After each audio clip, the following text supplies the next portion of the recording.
Hello everyone and welcome to another problem solving session Special Maths Academy. And in today's video, we are going to cover the fourth problem from the just concluded Pan-African Mathematics Olympiad 2021. So the problem goes like this. Find all integers m and n such that these and these are both integers. So it's a tricky problem, but we're going to go through it together now. See how to solve it. So remember, let's just make some clear observations here. The question says m and n are both integers, not necessarily positive integers. So we should be more open-minded because m and n can be negative sometimes. So the question that makes it much more difficult and more cases to consider. So now the major part of this problem is going to be solved by a simple observation of just divisibility. So the major idea in this problem going to be solved by this fact. So the fact says that if a and b are both integers, then b should not be 0. So the reason b is not 0 is because of denominator. And if we have that a over b is an integer, then one of these must be true.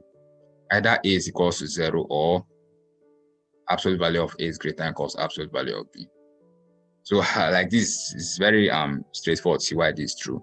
Okay, if a and b were to be both positive, then we must have that a should be greater than equals b, because there is no way like a bigger number can write from. So it's very easy to do that, but this absolute value just like covers the cases for the negative parts. And so this property is very basic, but this idea alone is going to help us in solving this problem. Just that while we apply this idea, this question breaks into a lot of cases, and we have to like meticulously cover each of them. I have to try and make sure we cover all the cases. You know, like later on, we notice that some solutions actually occur in more than one case, but because it's very difficult to break down this question into cases that don't intersect at all. So it's just better to like at least cover. It's better you get intersecting cases rather than not covering the case at all. So that's how that's the reason why some solutions can occur in more than one case we consider. So what we're going to do now is, as I said, like the way we're going to apply this to this question now is for this first number now, if m squared plus n over n squared minus m is an integer, remember, because m and n are both integer, then clearly m squared plus n is an integer, n squared minus n is also an integer. So we must have that that m squared plus n is equals to 0, or m squared plus n is greater than or equals to m squared minus m. And similarly, for this other one, we have that n squared plus m is equals to 0, or m squared minus n, or what? M squared plus m greater than or equals to m squared minus n. So these are the two cases we have. Now, as I said, this question is going to have a lot of cases. You just have to try and make sure we cover everything and we don't omit any case out. So the first case we're going to consider now is the case we're going to consider first of all is when this is 0. And after I consider this case 0, we then consider this case 0. So after we now consider when neither of the numerators is 0, then we now jump into these two other cases now. So that's how we're going to go around this question. So the first case, we want to consider m squared plus n is equals to 0. When this equals to 0, we can make either m or n the subject of formula, but it would be much better to make n the subject of formula because we won't involve square roots and all that. So it's better to make n the subject of formula. So we have that n is equals minus m squared. So in this case, when m squared plus n is equals 0, this number here is going to be what? 0. So 0 is an integer, so it's already settled. You just have to make sure that n squared minus m should not be equals to 0. Why? Because 0 over 0 is undefined. So but for if n squared minus n, that is the denominator of this number, is not equals to 0, then this number will be 0 if the numerator is 0. So we have to make sure that any number we have here, we have to, after we have gotten a solution, all our solutions in this case, we have to plug it into this, and anyone that satisfies this equation, this being equals 0, we have to exclude it because it will make this number undefined. So we're only interested in the ones that make n squared minus m not to be equal to 0. So when n is equals minus m squared, let's plug it into this other number here to see what we get. So what do we get? We're going to get that n minus m squared plus m over m squared minus m squared. This is an integer. So what does this give us? M raised to power 4 plus m over 2m squared is an integer. So this is m cubed plus 1 over 2m squared is an integer. Okay, so now if you notice, m is common to both numerator and denominator. But one thing about cancelling is, let me just make a clarification now. Like if we have something like m over m is equals to 1 for all values except when m is not equals to 0. Why? Because if m is equals to 0, m over m is not actually equals to 1. It's undefined. So that's why whenever we're cancelling in numbers, we have to add a special property like that quantity we are cancelling should not be equal to 0. Why? Because if it's equal to 0, then we're not sure if you get 0 over 0, and like it doesn't really make so much sense in number theory. So that's why if we are to cancel this m here with one of this m here, we have to now attach this special property. Like we have to attach the special condition that m should not be equal to 0, because we have done a cancellation. Because if m were to be equal to 0, this number we're cancelling will actually make this numerator 0 and make this denominator 0, and two of them will actually be 0. So that cannot be an integer because to be undefined. So that's why I have to like add this special condition, because after we have cancelled. So now we must have that m cubed plus 1 over 2m should be a member of an integer. Should be a member of integers. Next, so how can we go about this? So it means 2m. Then similarly, like because 2m is denominator here, we must have that m should not be equal to 0, or 2m should not be equal to 0, which translates to m should not be equal to 0. Why? Because if m is equal to 0, then there's nothing else we are doing. Like this function, this number will have a 0 as denominator, which is not an integer. So there's no way it's going to be a member of an integer. So m should not be equal to 0. So we have that 2m divides m cubed plus 1. So but we'll have that m divides 2m. Trivial. Remember, m is not equal to 0. So m divides 2m, like normally. And the same 2m divides m cubed plus 1. So it implies that what? M divides m cubed plus 1. So m also divides m cubed. So when we subtract, get m divides m cubed plus 1 minus m cubed, which is 1. So m divides 1. So m is equals to what? Plus or minus 1. So 1 or minus 1. Remember, m is an integer. It's not necessarily a positive integer. It's an integer. So m is either 1 or minus 1. So far, like the only restriction we have here is m is not equal to 0. So m is not equal to 0, like is neither of these values equals 0. So it doesn't make us reduce our solution. So in this case, where m is equal to 1 or minus 1. So when m is equal to 1 or minus 1, let's find the value of n. So n is equal to what? Minus m squared. So regardless of the value, whether it's m 1 or minus 1, we have that what? N is equal to what? Minus 1. Because 1 squared is the same thing as minus 1 squared. Both of them are equal to 1. So n is equal to minus 1. So this case gives us what? M comma n is equals to 1 comma minus 1 minus 1 comma minus 1. These are two solutions in this case. So now remember what I said. We have to like make sure that for all our solutions we get here, this number should not be equal to 0. So let's check for this number now. So when in this our first solution, when m is 1, n is minus 1, n squared minus m will be equals to what? To be equals to 1 minus 1, which will be equals to 0. But we have to like make sure that this denominator is not 0. So it means that this is our solution. M equals to 1, n equals to minus 1 is actually a contradiction. It's not part of our solution, because for those values, the denominator is going to be 0. But if the denominator is 0, denominator and numerator will both be 0. So get something like 0 over 0. But this is not an integer, it's undefined. So that's why we're going to eliminate this one. Now, when we test this other one, when n is minus 1, when m is minus 1 and n is minus 1, what does it give us? It gives us minus 1 squared minus minus 1. So this is 2. So any non-zero denominator will do. So 2 is non-zero. So yeah, it's okay. So this second solution holds. So it's okay. We're going to leave it.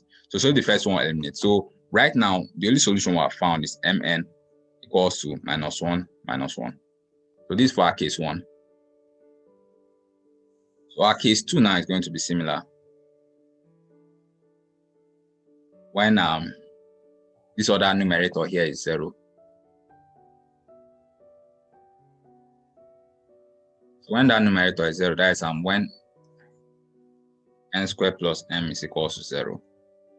So that is, we have n minus m is equals to minus n squared. As I say, this question have a lot of cases. We just have to make sure we cover everything methodically.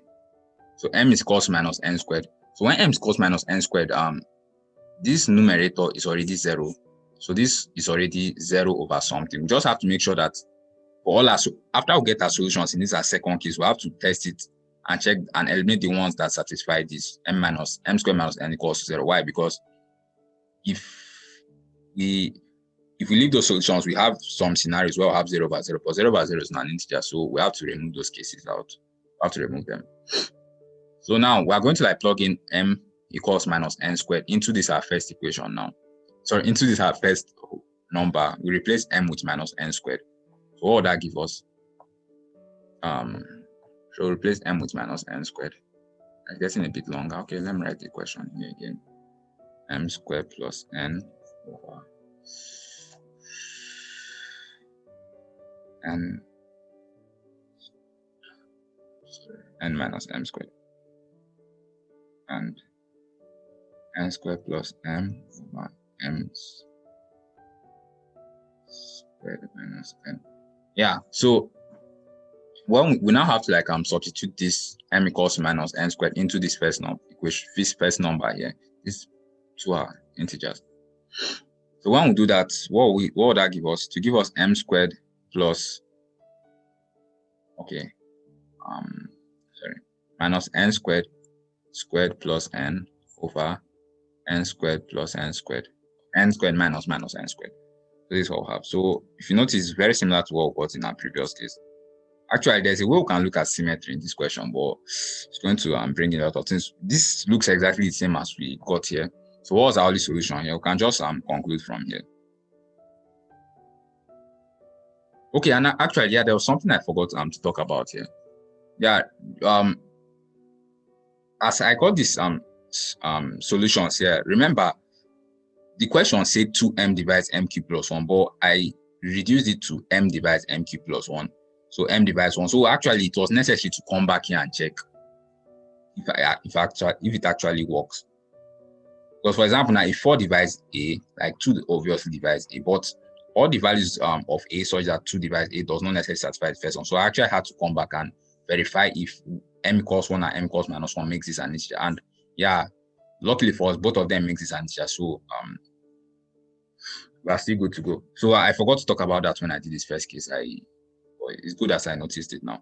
So now in this second case, as I say, it's very similar to what we did here. So we can conclude that n is equals to 1 or minus 1. Because it's the same thing we did here. Yeah. And yeah, n is not equals to 0. Just the same thing we did. Just change of placeholders. So now in this point, m is going to be equals to what? Plus or minus 1 squared. So which will be what? Minus 1. So m is minus 1. It's very similar to what we did also in this first case. So mn is going to be equals to what? Minus 1, 1 or minus 1, what? Minus 1. So these are two solutions in this case here. And remember, we have to also check this denominator. We have to make sure that this denominator is not 0. Because we are sure we made this numerator to be 0. We have to make sure this denominator is not 0. And also this denominator is not 0. But this one is hard for it to be 0. Why? Because this is the same thing as 2n squared. But for this to be 0, n has to be equal to 0. But neither of these values here is 0. So we're already sure that should not be 0. So but this one, we have to actually check the two of them. So in this case, when m is minus 1, n is 1, this actually gives us 0. So I say it's very similar to what we did here. As you notice, we cancel this out. But this second case led us with a non-zero denominator, so we are good to go. So in this second case, we get mn is equals to minus 1, minus 1. So that, as I said earlier on, there are some solutions we get in more than one case. So as you notice, this solution got in more than one case, or just like count it only once. So this is the second case now. Our third case, our case 3. So our case 3 now, these two stops are not 0.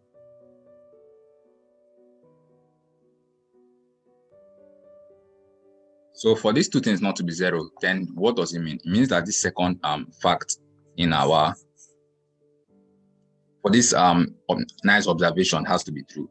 So what does it mean? It means that absolute value of m squared plus n should be greater than or equals absolute value of n squared minus m, and also absolute value of n squared plus m should be greater than or equals absolute value of m squared minus n. So remember, this not m and n are just integers; they are not necessarily positive. So this absolute value cannot be sure what exactly the sign of these numbers are. So if you have something like absolute value of a is greater than or equals absolute value of b, this is actually equivalent to a squared is greater than or equals to b squared. It's very simple to see why this is true. So that's just what we're going to do.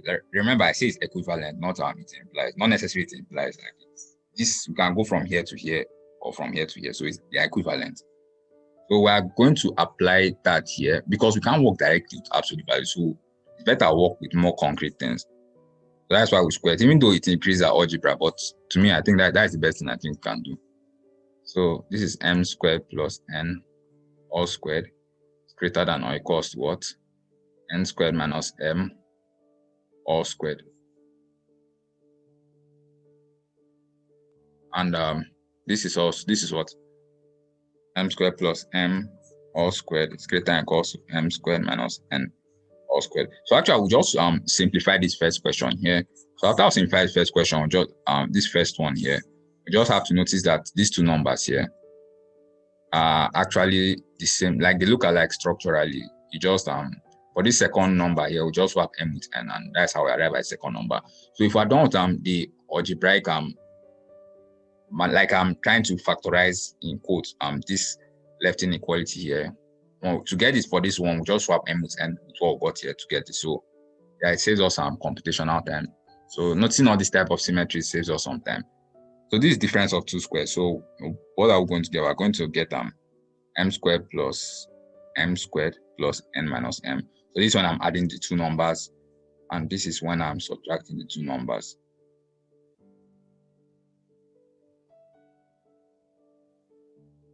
So this one can also, we can see that m plus n is common here.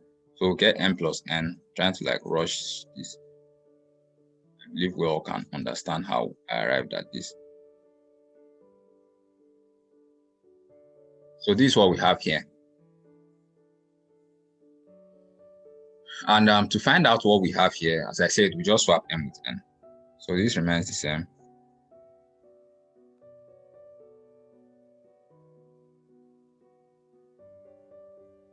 It is meant to be n squared.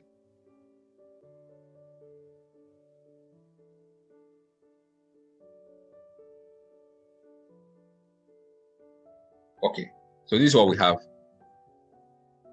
These two inequalities should be true. Yeah, so we'll get into more cases now. Interesting. So let me just write the original question here.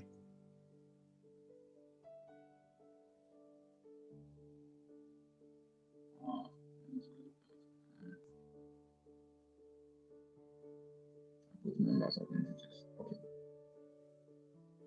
So now, these two inequalities should be true. Remember, m and n are both integers, so they are not necessarily positive. If they are both positive, you can say, okay, this has to be positive, then we divide it. But sadly here, they are both integers, so you can't say if m plus n should be positive. It can be positive sometimes, can be negative some other times. So we just have to be more careful here, but it leads us to more cases. So the next case I'm going to consider now is okay. So the case I'm going to consider is actually under this case, so it should be a sub case. So it's not so necessary though, but like we are going to consider this case now. So when m plus n is equal to 0. So later on, you see why I'm considering this case now, why it's important to consider it now. So when we consider the case m plus n equals to 0, what would this number transform to, and what would this number transform to? So let's find out now. So we can replace m with minus n, or the other way around, doesn't really matter. So this number is going to change to what? N squared plus n, that is the number on the left, all over n squared plus n. So yeah, if you notice, this is what the two numbers will give us. They're actually looking like they are both equals to 1. right? But as I said earlier on, this is not equals to 1 for all values of n. For example, if n is 0, this is not equals to 1. So the values of n that this will be equals to 1 is when these numbers we, in quote, we cancel out. Like we have to make sure these numbers are canceling out and not 0. So this is equals to 1 if n is not equals to 0 or minus 1. So that is if this is not equals to 0 or n plus 1 is not equals to 0. So it means that if n is not equals to 0 or minus 1, these two numbers are equals to 1. And yeah, m is going to be equals to the other negative of n. So under this subcase, when n plus n is equals to 0, like all the solutions here, actually almost all the numbers work except 0 and minus 1. So the solution here is m comma n is equals to k comma minus k not equals to 0 or minus 1. So these are the solutions here. The reason why I include this is because of this denominator here. For these two values, the denominator is 0, so we have to remove those two values. If not, the fraction will be undefined. So from now on, we can now solve this question under the assumption that m plus n is not equal to 0. So from now on,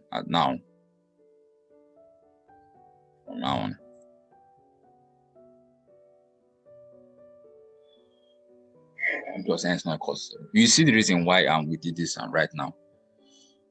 Like you see the reason why we did this. We consider this specifically. You see the reason why later on. So now we have to look at these numbers here. So this is not equal to 0. So the case we are considering now, this is not equal to 0 and it's not equal to 0. So what I looked at next was this number here. It looked interesting. So let's look at it now. M squared plus n squared plus n minus m. So this number now, we can kind of factorize it in a way like this. Remember, n and m are both integers. So if you notice, the way the integers are structured, n minus 1 is actually greater than or equals to 0.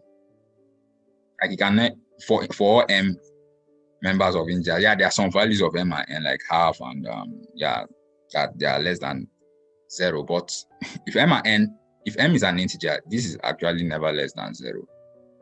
So okay, let's look at it. If m is negative, this will be a negative number times negative number, which will be positive. So clearly, positive numbers are greater than or equal to 0. If m is 0, this is 0, 0 is equal to 0. If m is positive, means m is greater than or equals to 1.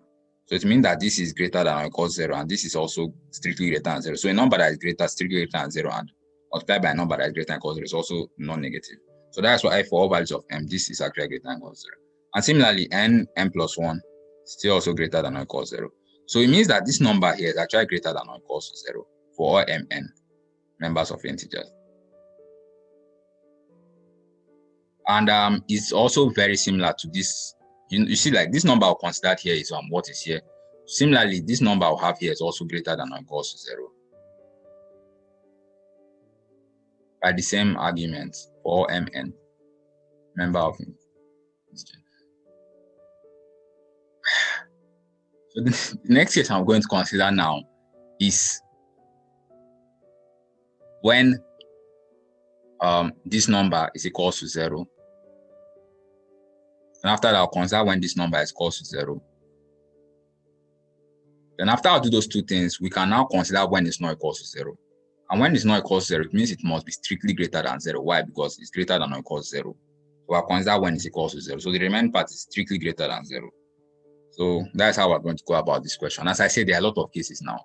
So the case we're going to consider now, I don't know what to call this case. Let's call it case 3. It's not so important. Like some things we intersect, but we just have to make sure that some solutions we have gotten that you just have to make sure that if you get a solution more than once, we should not count it twice. Like we should just count only once. Get the solution more than one case, count only once. So now in this case 3, we are going to consider when this is 0.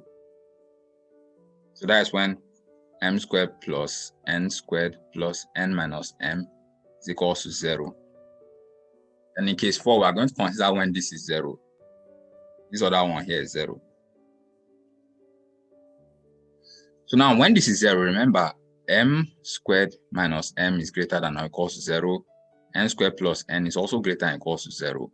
So the sum is greater than or equals to 0. And we're like considering the case when it's equals to 0. So for equality to hold, equality has to hold in these two places. So this should be actually be equals to 0. And this should actually be equals to 0. I hope you understand the argument.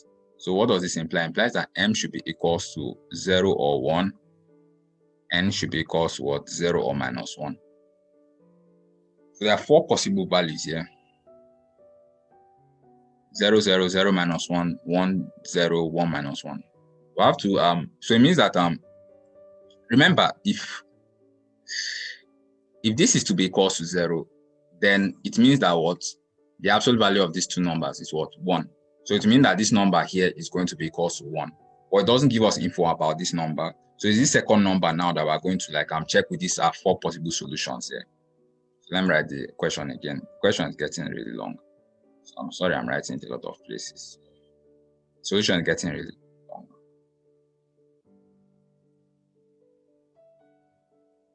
These two are members of integers.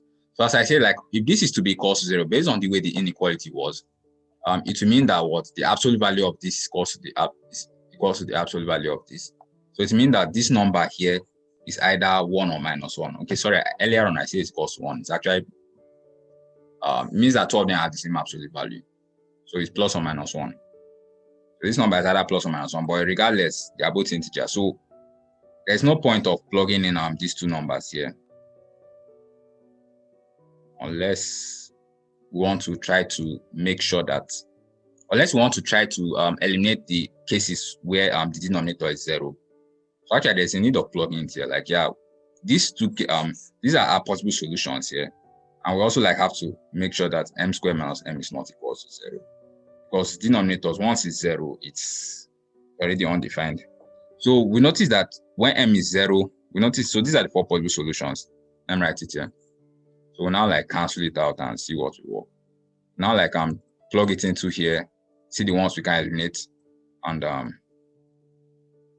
see the ones that satisfy everything. So 0, 0, clearly if m is 0 and n is 0, the denominator here will be 0. So this one is out. This one, it's not here. Like this does not eliminate it. Doesn't mean that if this doesn't eliminate it, something here else may be able to eliminate it. But let's just leave it as that. This also doesn't get eliminated. Then m is what? 1 and n is minus 1. So this gets eliminated as well. Gets eliminated. So right now it means like these are the only 2 possible solutions. So we have to like check for the 2 of them for here. So when m is 0 and n is minus 1, what is the value of m squared plus m over m squared minus n? So what is this value? This value is going to be what? Going to be 1, that is minus 1 all squared. I'm testing for this first value now. So plus 0 over 0 plus 1. So it's going to be equals to 1 is an integer, so this is good. So it means that this solution actually works. Yeah, this one, that one that works. And let's test this other one now. See what we get. 1, 0. So when m is 1 and n is 0, so this is going to be 1, 0 squared plus 1, and this is going to be what? M squared. So m squared is also 1. So this is also going to be equals to 1. So yeah, these 2 solutions work. So these are 2 added solutions to whatever we've gotten. And it seems like this is the first time we're getting these solutions. Like I don't think we've gotten it in any of our former cases. It's not part of this case, and it's also part of this case. If you notice, this case is not part of this case. Okay, I made a mistake. But so actually, so far I've not gotten solutions that intersect, except this our first time, our case 1 and case 2 got the same solution. But later on, we're going to like look at the end and try to see and choose every case once. And if you can write the case as very general, we can just write it rather than writing integer case. So what I mean by that is, for example, like look at this case now.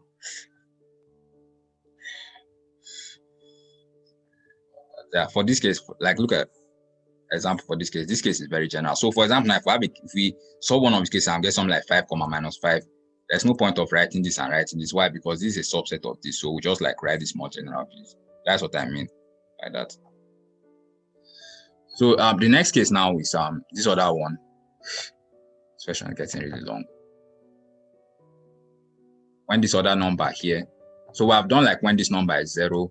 Next case we're going to do when this number is 0. Then after that we're going to like so after this case now, we're going to now start assuming that both of these numbers are strictly greater than 0. Why? Because we've already shown they are greater than or equal to 0. So we'll consider when two of them are 0, and after that we'll consider when they are strictly greater than 0.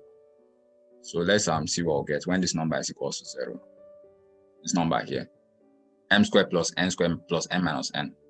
So this question just has a lot of cases. As I say, that's why I say we have to be really careful when we're solving this question. We have to be really careful. Because there are a lot of places you can make mistakes. There are a lot of places you can forget solutions. So as I said earlier on, m squared plus m is greater than or equal to 0. This is also greater than or equal to 0. And we want it to be equal to 0. So for equality, this has to be 0, and this also has to be 0. So the first values m can take our what? 0 minus 1. First values n can take our what? 0, 1. So as I say, like these two solutions, like two equations, they look very similar. And look very similar. And actually, I think like if a solution m comma n works, then the solution n comma m also works. N comma m also works. So I think we can use that, and I think that's what we're going to get here. So you can try to verify that these two cases will give us this solution. Just like these two solutions that worked here, if we swap it to actually be a solution in this case. So this 1, 0 is what I swapped. 1, 0 gave us 0, 1, and this other one gave us this. So this will be the two solutions in this case. It's very easy to see why you can follow the same process. I'm just trying to like make the solution video a bit shorter. So that is the end of this case. This is our case 4. Now our case 5 is when these two numbers are not 0. So the fact that they are not 0 means they are strictly greater than 0. And remember, we're assuming that this m plus n is not equal to 0. Like that was all this case 3, case 1, case 5, they are actually under subcase. The subcase 1 would say like m plus n is not 0. So it's at this point now we will do something else. So let's look at these equivalent inequalities we reduce our absolute values to. So the left hand side was this m plus n. Question is getting really long. A lot of cases here.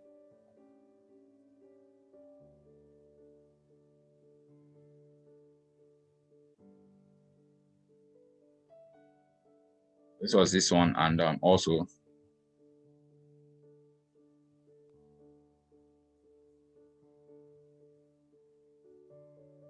this n minus m or m minus n, right?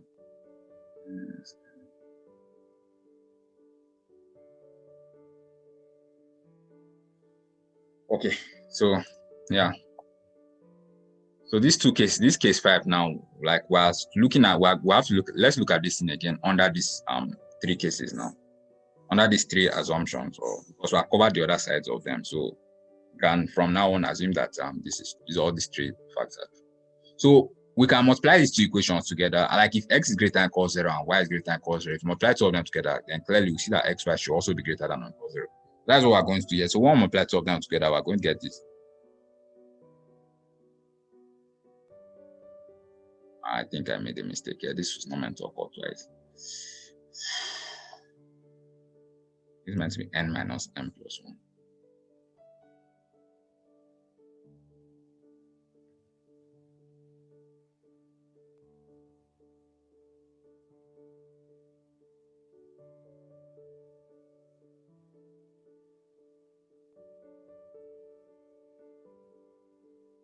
Okay, yeah, so this is what we have now. So this should be greater than or equal to 0. So now, under these cases we are considering, this is greater than or equal to 0. So we can divide by this. Remember, it cannot be 0. So we can safely divide by this. So we can kind of cancel this out. Similarly, this is also greater than 0. So we can cancel this out.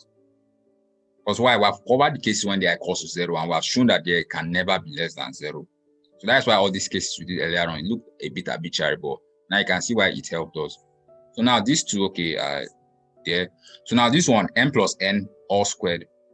Because m plus n is not equals. Remember, we covered n plus n. The case is when n plus n is equal to 0. But now, we're working in the case when n plus n is not equal to 0. So because n plus n is not equal to 0, we must have that n plus n all squared is greater than 0. It's strictly greater than 0. Strictly, it cannot be 0. So we can also divide by this. So that is the reason why I did that. As I said, like we see the reason later on. This is the reason why I considered this case earlier on its own. So all this now gives us what? N minus n plus 1. N minus n plus 1 is greater than or equals to 0. So for two numbers, if AB is greater than or equals 0, A is greater than or equals 0, B is greater than or equals 0, or A is less than or equals 0, B is less than or equals 0. So that's what I'm going to do here now. So it means I'm either case 1 or sub case 1. N minus n plus 1 is greater than or equals 0, and n minus n plus 1 is greater than or equals 0. So what this give us? Give us n minus n is greater than or equals minus 1. M minus n is less than or equals to 1. If you rearrange it well. So it means m minus n is less than or equals to 1. It's greater than or equals to minus 1.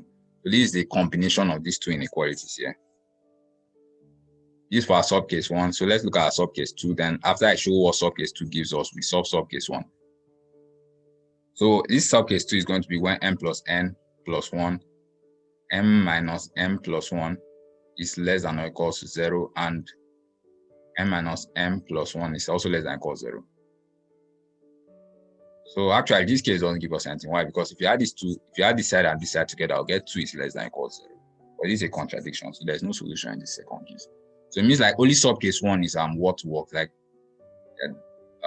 so that is the only thing we have to consider. When m minus n is between 1 and minus 1. So remember, m and n are both integers. So then definitely must mean that m minus n is either minus 1, it's either 0, or it's either 1. So this case now gives us 3 other cases. As I said, like this question has a lot of cases. We just have to be very, very careful and make sure we cover everything. So I'm just trying to write the question down again here.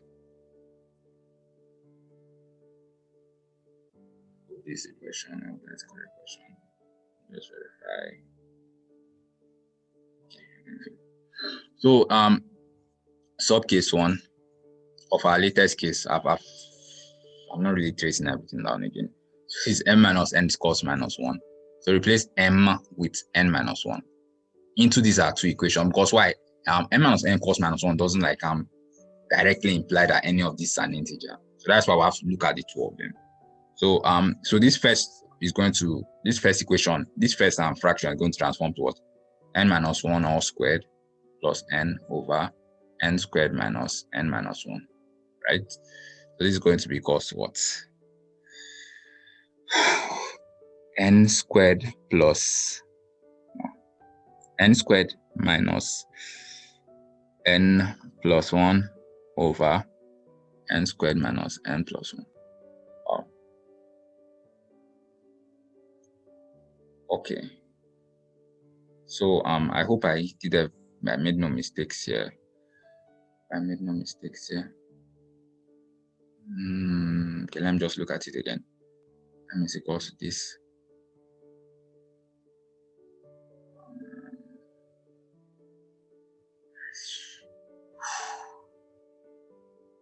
Okay, so I think here is good to go. So when m is equal to n minus 1,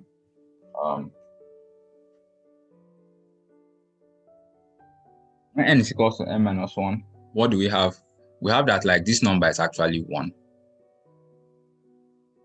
Obviously, is equals to 1. So it means like this equals to 1. So remember, this equals to 1 for all values when the denominator is not equal to 0, right? But the idea is that there's no integer solution, or in fact, there's no real solution that makes the denominator to be equal to 0. So it means that this equals to 1 for all. It means this equals to 1 for what? For all n member of integers. So now let's plug it into this second number here. So when we plug m equals n minus 1, what do we get? We get n squared plus n minus 1 over what?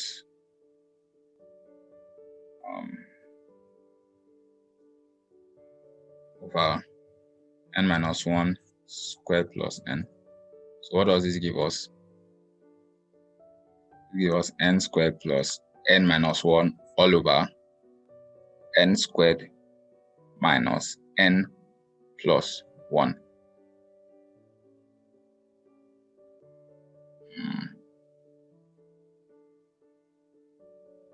Well, this is meant to be negative here. Meant to be negative, yeah. So this is what we have. It's getting more interesting. Just want to try and verify I made no mistakes. So this is what we have. So we'll have to make sure that this is like an integer. We'll have to find all values of n such that this is an integer. Okay. So all values of n such that this is an integer. So to find values of n such that this is an integer, we can just want to make sure I didn't make any mistakes here.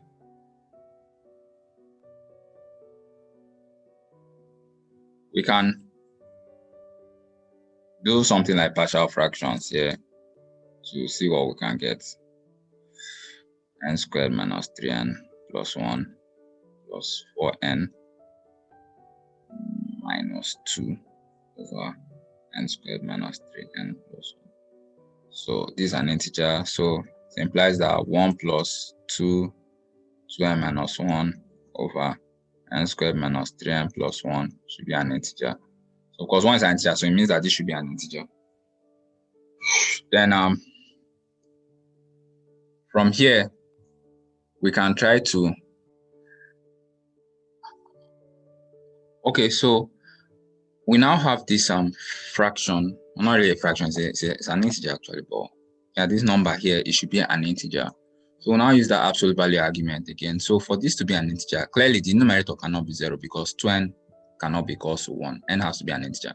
And also the denominator cannot be 0. Why? Because there is no integer solution to this denominator here.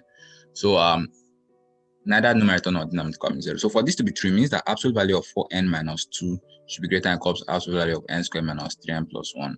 So we can square both sides again. Yeah, the question is getting really cumbersome. But we'll soon be done with it. We just have to persevere and try as much as possible not to make any mistakes.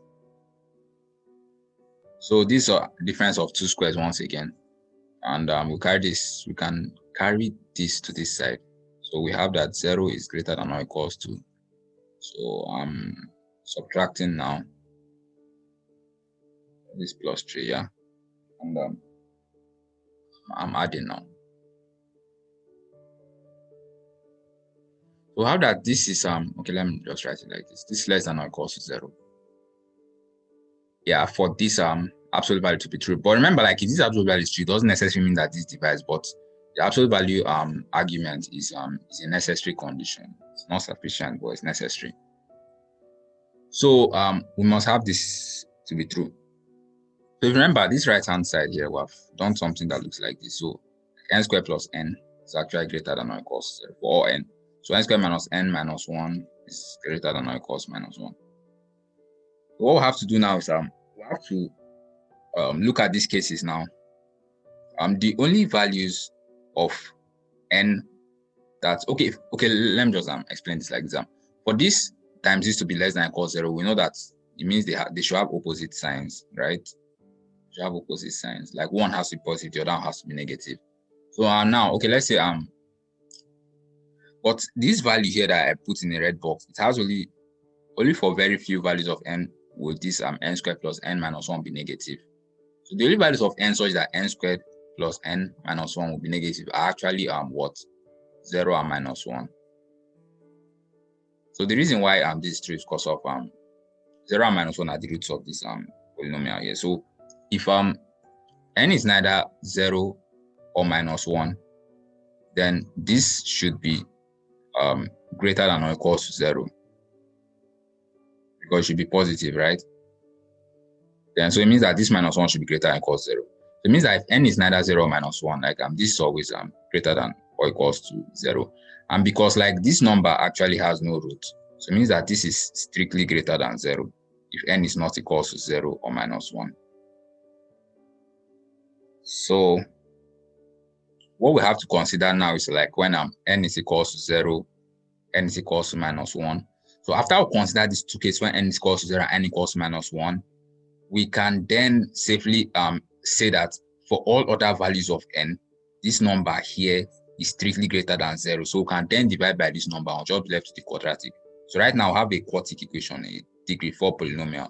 So it's much difficult to work with. So we are just like trying to find the few values that this number here is negative, which are only when n is 0 or minus 1. And after that, we can divide it because then this, for all other values of n, this would then be strictly greater than 0. It cannot even be 0, it's strictly greater than 0.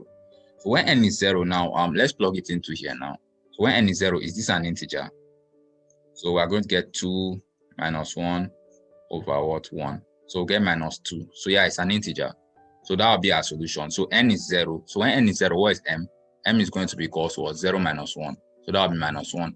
So our solution here will be mn is equals to 0, minus 1. But if you notice, we have gotten the solution somewhere along the line before. So as I say, like we can get one solution in more than one place. So just like have to make sure don't count in more than once. We have gotten the solution for both. Yeah, let's still leave it as that. So when n is equals to minus 1, let's plug it in here and see whether we get an integer. So when n is equals to minus 1, what do we get? We'll get 2 minus 3 all over 5. So this is not an integer. So this one is it's not part of it. So the only solution so far we've gotten is when n is equals to 0. So now what I'm trying to say is that if n is not equal to 0 or minus 1, then n squared plus n minus 1 is strictly greater than 0. So if this is true, and also if this is true, we can divide by this. So this is not 0, so we can safely divide that by this. So we now be left with this n squared minus 7n plus 3 is less than or equals to 0. So now this last stuff here, n squared minus 7n plus 3 is less than or equals 0. It's not very difficult to see that the only values that n can take for this inequality to be true is when n is between 6 and 1. So I'll just leave it to the viewers to try to see why this has to be true. And also, remember, this is what we want to check if it's an integer or not. This number I put in a red box here.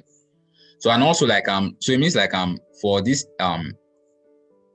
quadratic equation less than or equals to n has to be between 1 or 6. So we have to test from 1 to 6 into this fraction here to see which one give us an integer and which will not give us. So I'll leave it to the reader to show that it's only when n is equals to 1, 2, or 3. It's very straightforward to test. Put n equals 1, leave be an integer. If not, if it's you write it down. If it's not, you go to the next one until you're done. So these are the only 3 values that are going to give us integers here. So you can just check that too. You can just verify that. Very straightforward to do that. So it means that for all these values of n, what will be the corresponding value of m? Remember, m minus n is equals to 1 minus 1. So m is equals to n minus 1, right?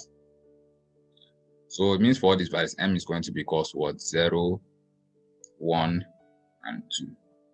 So it means our solutions here are what?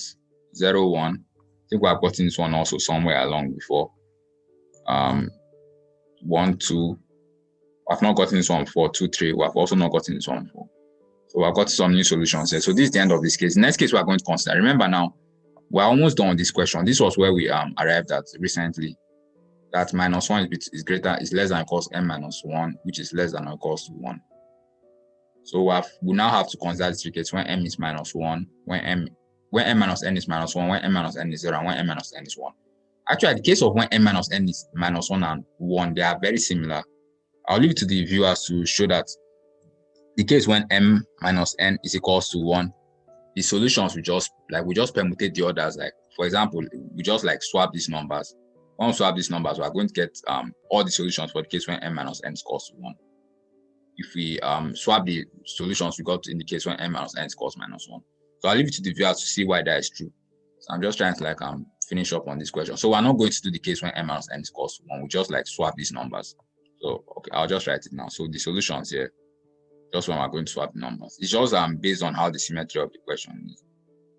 1, 3, 2, And this other one we had here, 0 minus 1. So it's become what? Minus 1, 0. Okay, so this is case n minus 1 equals this.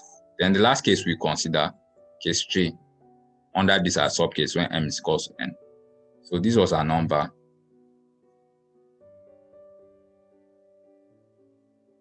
These were the two numbers we are looking at. Okay, so when m is equals n, this first number is going to be n squared plus n. Actually, they are going to be the same thing because the equation is very, very symmetric. So this is what we have. So we have n plus 1 over n minus 1, n. So remember, we can then cancel out, but if we're canceling out, we have to make sure what we're canceling out cannot be 0. So if we're canceling out, we have that this should be an integer where n is not equal to 0. So this can be written as 1 plus 2 over n minus 1. So remember, n is not equal to 0.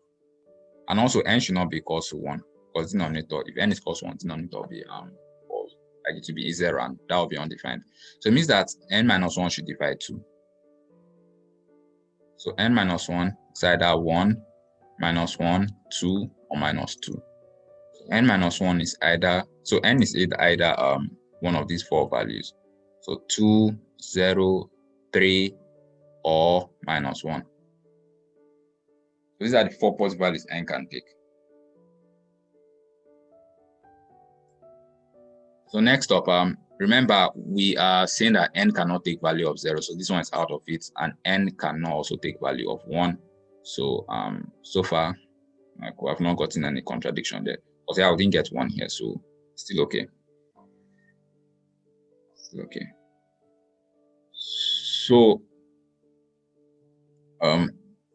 So these are the these are the 3 possible values n can take. So in this last case, this is the last case we are doing in this question. These are the 3 possible solutions. And I believe we have gotten this solution minus 1 before somewhere around the place, but these 2 are new solutions.